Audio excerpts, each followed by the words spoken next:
こんにちは、大輔です。本日はインドネシア、フィリピンに次ぐ東南アジア第3の人口を持つベトナムの国営航空会社であるベトナムエアラインが国内線の運航6月全面再開を目指すっていうニュースが目に入ったのでご紹介していきます。で、これは5月8日の、少し前の記事にはなるんですけど、今後の渡航解禁の可能性について私自身の考えをまとめてみました。結論からなんですけど、旅行客としてですね、日本国内からベトナムに渡航できる可能性っていうのは、7月以降に濃厚になりそうという見立てをしています。裏を返すと、6月いっぱいに入国が再開される可能性は、ゼロではないんでしょうけど、あまり高くはないんじゃないかなと思ってます。で、その理由をいくつかの視点でお届けするんですけど、本日は以下の順序で皆さんにシェアをしてまいります。6月の入国は厳しいとする理由ですね。あと、ベトナム国内のコロナの影響、現地の検疫措置の現状ですね。日本、ベトナムのフライトの現状というこの4つになります。じゃあ頭からいきましょう。まずはじめに6月の入港が厳しいと考える理由なんですけど、全面解禁を目指すのは国内線なんですよね。ベトナムエアラインはですね、傘下のジェットスター、あとはベトナムエアサービスですね、を含めて今後の国内線運用計画っていうのを5月8日に発表しています。でそれによると国内観光の需要回復に向けて国内線に限ってですね、6月全面解禁を目指すということのようです。でそれとはですね、相反する形でもう一つのニュースがベトナムエアラインから発表されていたわけなんですよね。それっていうのが日本とベトナム間の国際線の便は6月末まで運休というですね、少し残念なニュースなわけでございます。でよってですね、旅行客として日本国内からベトナムに渡航できる可能性っていうのは6月いっぱいまでは低いんじゃないかなという結論を述べているということなんですね。で国際線としては他にもANA だったり JAL などが飛んでるので、どうしてもベトナムに渡航する必要がある方に関してはこの動画の最後に現状のフライトと、それを取得するための条件について触れてますので、ぜひ最後まで見てもらえればと思います。で次の話なんですけど、ベトナムのコロナ影響はどうなのかっていう件なんですよね。これって東南アジアの11カ国の中で最下位の感染数をキープしている国の一つが実はベトナムなんですよ。でこちらの表を見てもらえればわかると思うんですけど、東南アジア第3位の人口ですね、ほぼ1億人いるにもかかわらず感染者数はなんと320名なわけなんですよ。で100万人中3人が感染してるっていう、そういう計算になるんですよね。これ検査数が足りないんじゃないのっていうお声が出ると思うんで、そっちの数字も見てみたんですけど、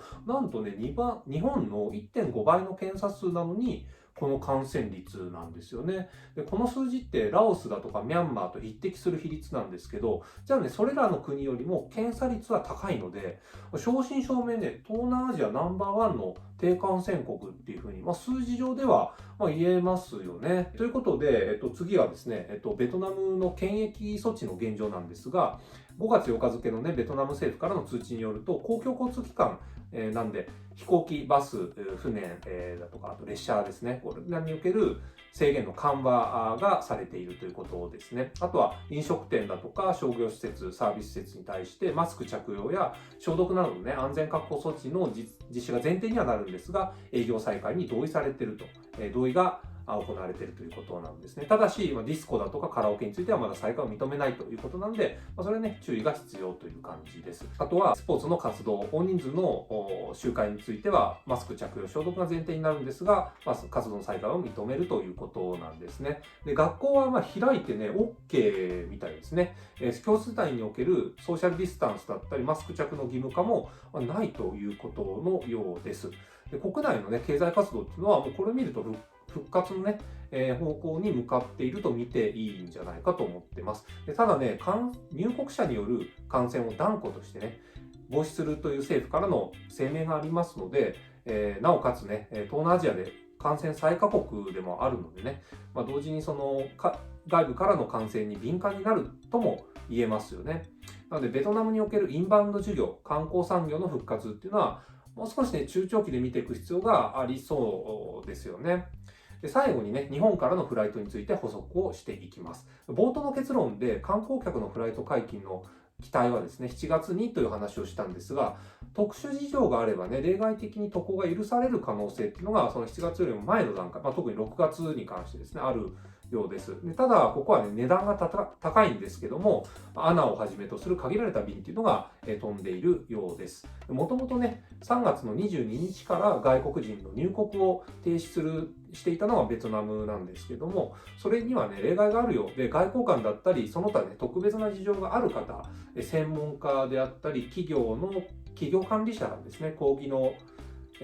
労働者等に関しては、医療機関でね、コロナ陰性証明書というものを事前に取得して、それを提示すればね、ビザが発給される可能性があるということのようです。これね、本日の5月18日付の外務省のウェブサイトで確認ができています。なんでね、企業管理者、抗議の労働者が含まれるっていうのは、フィリピンなんかとね、比べて完全と封鎖されている国々とね、比べると、